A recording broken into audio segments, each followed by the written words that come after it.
Hello friends, आज का हमारा टॉपिक है स्कॉर्प संश्लेषण। ये टॉपिक आपके बीएससी फाइनल ईयर में से हेट्रोसाइक्लिक कंपाउंड्स हैं, उसमें जो ये 6 सदस्य विषम चक्रीय यौगिक है, नाम है इसका क्विनोलिन। आज हम क्विनोलिन की जो संश्लेषण की जो 6-7 प्रमुख विधियां हैं, जो प्रमुख सिंथेसिस हैं, उसमें जो हमारा पहला सिंथेसिस है, एक महत्वपूर्ण संश्लेषण है स्कॉर्प संश्लेषण, उसका हम अध्ययन करेंगे। परिभाषा देखें, या हम कह सकते हैं कि इस विधि एनिलीन को ग्लिसरॉल तथा सांद्र H2SO4 के साथ सामान्य ऑक्सीकारक नाइट्रोबेंजीन की उपस्थिति में गर्म करते हैं और उत्पाद के रूप में हमें प्राप्त होता है क्विनोलिन। यह एक ऊष्माक्षेपीय विक्रिया है, तो यहाँ पे मंदक के रूप में हम यूज करते हैं FeSO4 को, जो फेरस सल्फेट वो किसके रूप में कार्य कर रहा है, वो कार्य कर रहा है अभिक्रिया की गति को कम करने के लिए। यानी जो नाइट्रोबेंजीन है, जो ऑक्सीकारक हमारा, उसकी जगह हम H3 आर्सेनिक अम्ल का भी यूज कर सकते हैं। ये भी एक ऑक्सीकारक है, तो अगर इसका यूज करेंगे हम, तो जो अभिक्रिया है उसकी जो गति वो क्या होगी, मंद होगी। पहले हम देखते हैं सामान्य अभिक्रिया किस प्रकार से होती है।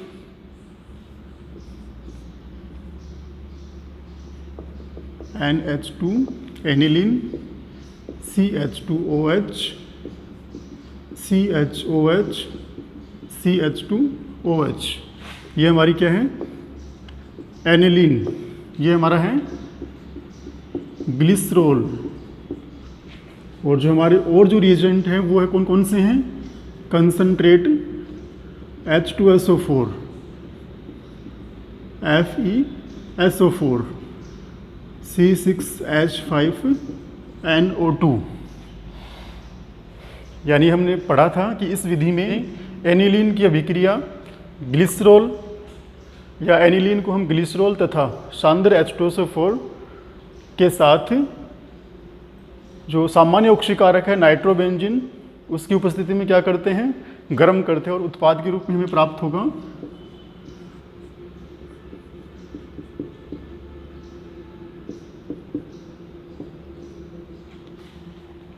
क्विनोलिन। ये एक 6 सदस्यीय विषम चक्रीय यौगिक हो गया, जिसे हम एजीन कहते हैं। एजीन से क्या जुड़ा हुआ है, बेंजीन जुड़ी हुई है ना, एजीन है, उसके साथ क्या फ्यूज्ड है, बेंजीन, तो इसका नाम हो गया बेंजाजीन, या इसे हम बेंजोपिरिडीन भी कहते हैं, क्योंकि ये जो है विषम चक्रीय 6 सदस्य, इसे हम कहते हैं पिरिडीन। इसका सामान्य नाम क्या, पिरिडीन है। तो पिरिडीन के साथ क्या जुड़ा हुआ है, पिरिडीन के साथ जुड़ा हुआ है बेंजीन, तो इसका नाम हो गया बेंजोपिरिडीन। और इसका IUPAC नाम लिखे हम, तो हो गया बेंजाजीन, क्योंकि इसे हम क्या कहते हैं, एजीन कहते हैं। और इसका एक प्रचलित नाम है क्विनोलिन भी, प्लस 4H2O। ये एक सामान्य विक्रिया है जिसमें हमने एनिलीन को ग्लिसरॉल तथा सांद्र H2SO4 के साथ सामान्य ऑक्सीकारक ये नाइट्रोबेंजीन के साथ क्या किया, हमने गर्म किया और उत्पाद के रूप में हमें प्राप्त हुआ क्विनोलिन। अब यदि इसके हम मैकेनिज्म देखें तो वो इस प्रकार से है। जो स्कॉर्प संश्लेषण है, इसकी जो मैकेनिज्म है, इसे हम 4 पदों में डिवाइड कर सकते हैं। इसके हम 4 स्टेप ले सकते हैं। पहला स्टेप कौन सा होगा, पहला होगा ग्लिसरॉल का निर्जलीकरण, यानी जो एक्रोलीन है उसको हम अभिक्रिया के अंदर ही बनाते हैं। अगर एक्रोलीन को हम प्रारंभ से लेंगे अभिक्रिया के अंदर, तो एक्रोलीन का क्या हो जाता है, बहुलकीकरण हो जाता है। तो यहाँ पे पहला हमारा स्टेप हो गया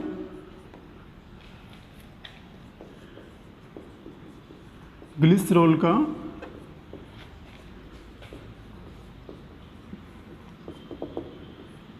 निर्जलीकरण, यानी ग्लिसरॉल है उसमें से जल के अणु का बाहर निकलना।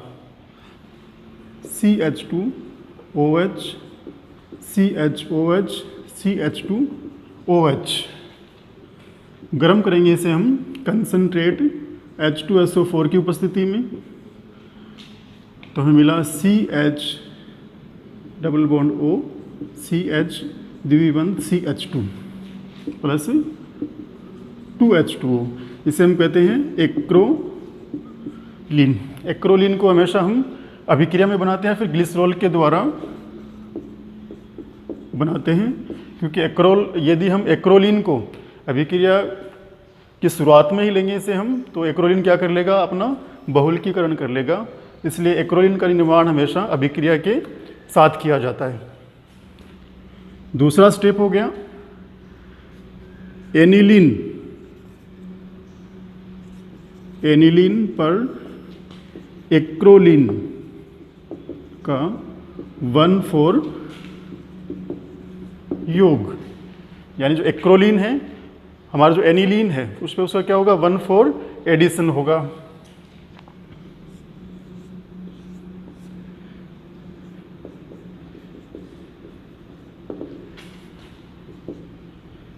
C double bond O H CH द्विबंध CH2। यहाँ से ये इसके साथ बंध बनाए सिग्मा बंध, पाई इलेक्ट्रॉन चले गए कार्बन कार्बन के बीच में, और ऑक्सीजन पे आ गया नेगेटिव चार्ज।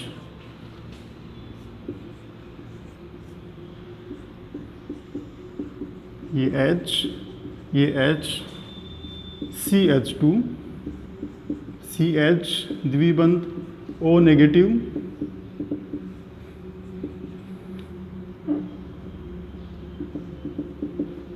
ये नाइट्रोजन पे यहाँ पे कौन सा चार्ज आएगा, पॉजिटिव चार्ज, क्योंकि नाइट्रोजन के यहाँ पे कितने बंद हो गए हैं, 4 बंद हो गए हैं। यहाँ से ये प्रोटॉन बाहर निकले नाइट्रोजन को इलेक्ट्रॉन देकर, और ये प्रोटॉन किसके साथ, पॉजिटिव चार्ज है, प्रोटॉन बाहर निकला नाइट्रोजन को इलेक्ट्रॉन देके जाएगा, तो हमें ये वाली संरचना प्राप्त हुई। ये एक ऑल फॉर्म है, ठीक है। इसे हमने चेंज किस में कर दिया, ऑन के अंदर ये चेंज होता है, तो यहाँ से निकला प्रोटॉन बाहर, और ये पाई बंद के इलेक्ट्रॉन आ गए कार्बन के ऊपर, तो हमें प्राप्त हुआ ये NH CH2, ये CH2, ये C डबल बॉन्ड O, और ये H। यहाँ पे ये क्या हो गया, ये एल्डिहाइड बन गया, और यहाँ पे ये क्या था, ये एल्कोहल था। तो ये जो दोनों ये आपस में परिवर्तन, अंतर परिवर्तन हो सकते हैं। ये हमारा दूसरा स्टेप रहा। एनिलीन पर एक्रोलीन का 1,4 योग, एनिलीन पे जो एक्रोलीन है उसका क्या, कौन सा योग होगा, उसका 1,4।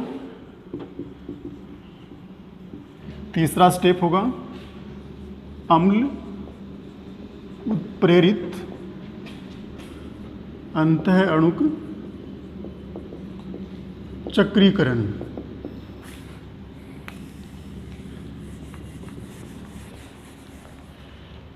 ये जो एल्डिहाइड फॉर्म है, ये N, ये H CH2, ये CH2, ये C डबल बॉन्ड O, और ये H प्लस किसके साथ जुड़ा, ये जुड़ा इसे ऑक्सीजन के साथ। ये NH CH2, CH2, ये OH पॉजिटिव, और ये यहाँ पे H।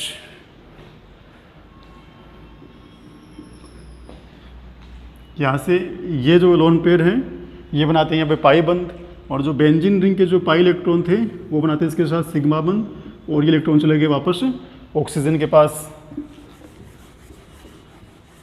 तो ये वाली संरचना हमें प्राप्त होती है।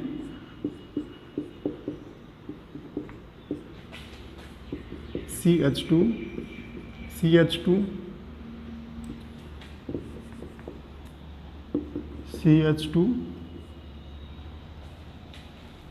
CH, और ये OH, ठीक है। जो बेंजीन के पास जो यहाँ पे हाइड्रोजन है वो बाहर निकलेगा, और यहाँ पे बन गया पाई बंध। इस पे जो पॉजिटिव चार्ज था इसके पास वापस अपने इलेक्ट्रॉन आ गए, तो हमें ये वाली संरचना प्राप्त हुई। ये NH, ये CH2, ये CH2, ये OH, ये कंसंट्रेट H2SO4